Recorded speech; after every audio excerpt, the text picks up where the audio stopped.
Getting everything connected here. All right, and welcome to this week's Ask Biz show. I'm going to make sure I'm sharing this on my personal page, because usually I do this from my personal page, but this week we're on the Adelsberger marketing page. This week I'm joined by AJ Massey. He is, what's your title? Business Development Representative. What does that mean? That means a whole lot.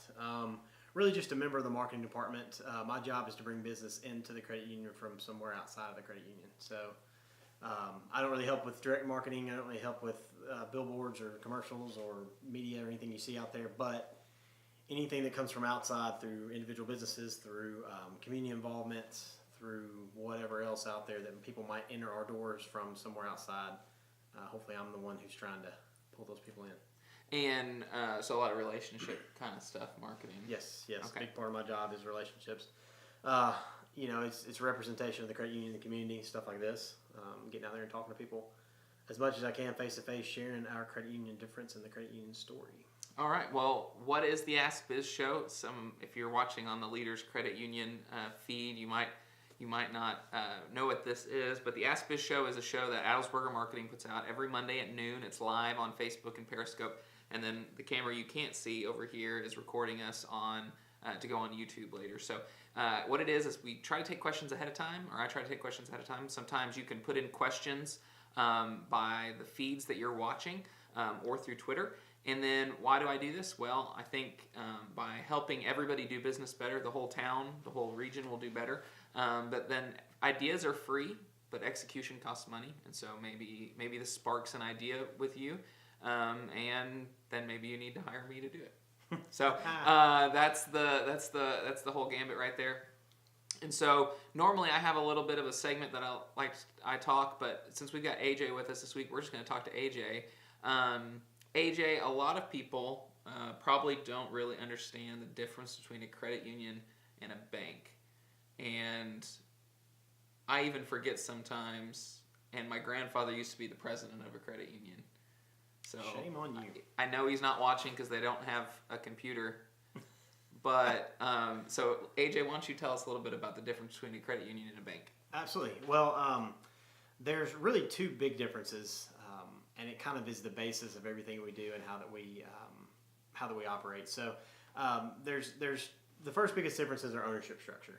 Banks are owned by maybe a family. There's a couple of big banks in West Tennessee that a man or a woman, husband and wife, grandfather, whatever, has started a bank. I think of Clayton Bank and Trust, which is all over Tennessee. Clayton Bank was started by Jim Clayton, who started the Clayton Homes empire, really, selling manufactured homes all across West Tennessee and all across Tennessee area. So he's a multi-millionaire. He got together with some of his rich friends, and they opened a bank. So he owns that bank. Bigger banks, Bank of America, Regions, Wells Fargo have been in the news the last week. Those banks are for sale on the open market. So Kevin and I can go buy stock in those banks, and we then become an owner of that bank. So really what that does is that just directs the action of the bank. Whoever owns the bank is who's going to call the shots, and whoever owns the bank is who everyone below the owner is trying to make happy, right? That's how most businesses work. Credit unions are a little different. We're owned by our membership. So if you join a credit union and you make a deposit to that credit union, typically it's $5 or maybe $25 is the minimum deposit to open an account. You essentially buy a share of that credit union. You're now a member, you're an owner. Can I buy a bunch of shares? No, that's the other unique thing. You are only allowed one share per member. So that makes us really, really good, because here's the deal. Kevin, back in January, February this year, there was that huge lottery that happened, right? Mm-hmm. After taxes, you or I, if we won it, could have walked away with about $500 million, right? I could deal with that. Right, me too. I could take that $500 million. I could go to the open market and I could buy $500 million worth of Regions Bank stock. Mm-hmm.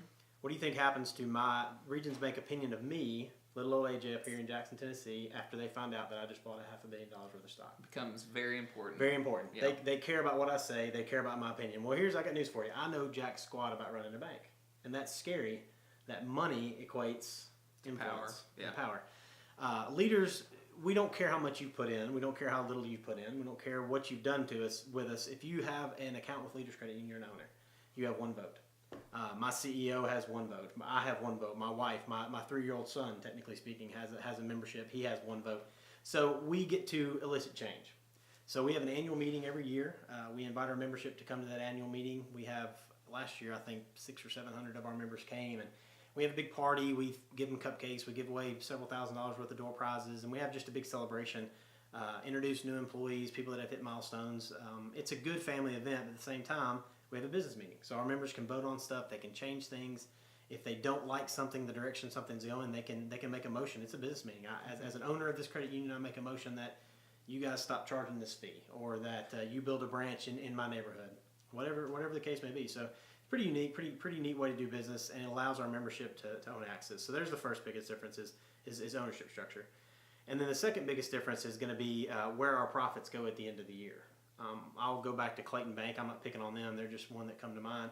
Clayton Bank and Trust, Jim Clayton, essentially he gets to take home that profit at the end of the year. Now, there are other owners in that organization that get to take some of it home, but when it comes down to it, his name is on the door. He gets to take home the majority of the profit. Yeah. We don't get to do that. We are a financial not-for-profit, which means we don't pay taxes, which makes a lot of banks really upset at us because they don't understand why we don't. But the reality is there's space for both for-profit and non-for-profit. We're a not-for-profit, so we're allowed to do business and not pay taxes. And on top of that, our profit has to go back to our membership. So when you talk about how you're treated when you walk through the door, all the way to the way our products and services are priced, our loan rates, our deposit rates, everything is influenced by the fact that we don't have to pay taxes and we're not for profit. So we're not victimizing. We're not trying to go out and make money off of each person. Now, don't get me wrong. We love to make money because that allows us to do big things, and that allows us to spend money on our membership and do some really cool things and make things really, really accessible for them.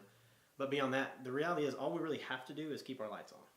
Keep some mouths fed and keep the lights on, and that's all we have to do. So when you experience business with a credit union, you're typically going to see a little bit more slow paced, maybe as far as listening. They're going to be cramming you through the coffers. They're actually going to take time to make sure, because you're an owner, you're their boss. So they're going to try to get you out there and make sure that you're taken care of. So two biggest differences is not for profit and our ownership structure. So AJ, the financial world, marketing the financial world, there's a lot of restrictions, lots of rules, things that people are put on. You guys like to do creative things over at Leaders. What are some things that you guys do, or what are some lessons that you've learned? Let me put it that way instead of getting us really specific things out to whoever might be watching. What are some things that some general ideas that you've learned about marketing, specifically maybe in the financial world? Yeah, well, I would say for a company our size, we're the third largest bank in Jackson. Now Jackson's not enormous, but we're a pretty good sized city. We're number 3 on the as far as core deposits go within this market. So we've had to learn the lesson of balancing the size and scale with kind of still playing within our own limits. Because of our size, we're allowed to go out and do some things that some other smaller credit unions can't do. But also because of our size, we can very quickly find ourselves in deep water if we try to compete with, say, a Regions Bank or a Bancorp South, who have several $100 million marketing budgets where ours is not near that big. Yeah. So we have to make sure that we operate well within what we're asked to do, and we've had our nose bloodied over the years with some things like that, where we've gone out and maybe gone after a certain bank in the market, and it didn't end well because they have high-powered attorneys and they have people that pay attention, and we tried to go after them directly, and that was not the right tactic. So. I won't mention any specifics, but it was several years ago, and it happened, and it's tough. But we learned a lesson that we can operate and we can be successful without directly attacking competitors. So that would be the first thing. Is our biggest difference is getting people into our doors. So I would say for any business owner out there, you've got to have something worth buying and worth making. If you have that, it's getting people in front of it. So it's not convincing people or tricking people or trying to attack competitor, whatever your tactic is. If you have the quality product, just get it in people's hands, however that happens. So that's kind of how my job came along with the community aspect is we wanted to hit all aspects of getting people into our credit union doors. We can do that with an ad, we can do that with social media, we can do that with a lot of different ways, but we can also do it with putting people on the street saying, hey, where do you bank? Well, I think you should come bank with us. This is how good, this is how great we are. Come experience the difference and then tell your friends. In politics, it's called the ground game. Yes. It's usually pretty effective. In football, it's called the ground game. Absolutely. Speaking of that ground game, Titans lost to the Vikings yesterday. Yeah, I heard something. I have a friend who's a big Vikings fan, so I heard about that a little bit. What have you guys found? What's been some of the more is that the best thing that you guys have found is that person to person selling, or have you found other things that are very effective as well? Well, two different answers. In the Jackson market, it's all about who you know, not what you know. Once again, I feel like if you interact with any of our branches, if any of our call centers online, you're going to see the difference. You're going to be impressed with the way that we handle you. You're going to be impressed with our pricing.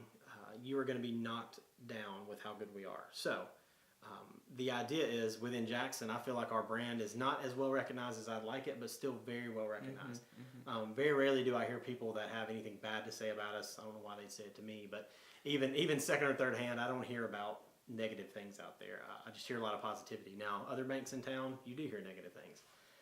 So Jackson is well established. Now, we have a branch in Bartlett, Tennessee that's entering the Memphis market where no one knows us whatsoever at all. That's a challenge. Absolutely. Jackson, for example, we have not had a campaign in over 2 years. We have not had we're running this checking special or this loan special. We haven't had a campaign or a product campaign in over 2 years. And that would seem like to a marketer like a specific sell. Exactly. Yeah, you've been doing brand marketing, but not brand very, awareness. Very loose brand marketing. Yeah. It hasn't been very targeted. It hasn't been really hot and heavy. We haven't been just splashing it everywhere. We've kind of kept up with our traditional ways. Now, we rebranded back in March. So that was a challenge. We wanted people to see that new brand and new logo and what we meant about that. There were some TV commercials Sure. and occasionally a radio ad. But you're not going to see, Sunday. You're not going to see that with us. You're not going to see the latest, greatest like you do with some other institutions. And the reason we don't do that is because we have been growing at a pace that's really, really, really acceptable. We've been very happy with it. So we don't have to spend the money and the time to do that because I believe the word of mouth just begins to spread and with the way to do business. Absolutely. Back to the Memphis market. They don't know who we are, don't care who we are, honestly. So we have found the most success in P2P, person to person, of getting people, telling people and telling our story about our difference and then inviting them to experience it themselves. And so we found a lot of success going just rally almost door to door with it, business to business. We have a couple of partners down there that if they have 500 employees, then we want to sell the HR director. We want to talk to the HR director and say, this is a benefit for your employees. Here's what we can bring to the table. The not-for-profit status brings a lot of clout with it, and it also brings a lot of funds that I'm able to spend on our partners and impress them, essentially. Sponsorships and stuff like that. Swag. We give away really quality stuff when we go somewhere. So that allows our people to get out there and actually influence individually. And then that word of mouth starts within that company. Who are you with more times than not is the people you work with all day long. So instead of hoping that you see an ad on TV and hoping that it moves you to using it, instead of getting an email or whatever and hoping, we can go straight to 500 people. And if we can get 10% saturation within a 500 people, that's 50 new members. That's potentially 10 or 20 new home loans. That's maybe 30 or 40 new car loans. I mean, you talk about the return on investment of that is really for one person, just my time, and maybe a little bit of investment monetarily, but and then that word of mouth starts to happen within those communities. And so if we can saturate ourselves within, let's say, 20 different companies, then our business is well on its way down there. If we try to get out and just splash everybody, we got millions and millions of people in Memphis and the surrounding areas. It's just not going to happen. It'd be hard to It's so expensive in that market. Yeah, absolutely. Well, we haven't had any questions come in, AJ. So what's the best way to find out more about Leaders Credit Union? Well, leaderscu.com is the best way. Our brand new website, probably about 4 months old since we rebranded. We've got every product and service that the bank has to offer, so come check us out for whatever you need. But once again, ask around. That's what I tell people. There was I can't remember who it was, but it was probably 10 or 15 years ago. There was a marketing campaign, and that was the whole basis of the campaign is we're not going to tell you how great we are in this commercial. Go ask your neighbor. Maybe it's State Farm or somebody. Just go ask your neighbor. And they trusted that they had done so well with each interaction that anyone could ask anyone, and they were going to get a positive response. And so that's what I say too. Ask your friends and family, neighbors, whatever, people you go to church with. Yeah. Where do you bank, or have you ever heard of Leaders? What do you know about them? I can nearly guarantee you're going to hear some positive stuff. Make Stark Raving fans. It's a good right. Seth Godin concept. That's right. So, well, AJ, thanks for joining us. And Absolutely. Thank you all for tuning in, and we'll see you next Monday. I'll be out. So, but week after that, I'll be back. So, thanks for watching the Ask Biz Show.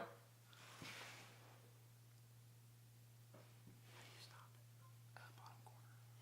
Finish. Didn't know how to stop. That's the bad thing about live. live stuff is that That's funny.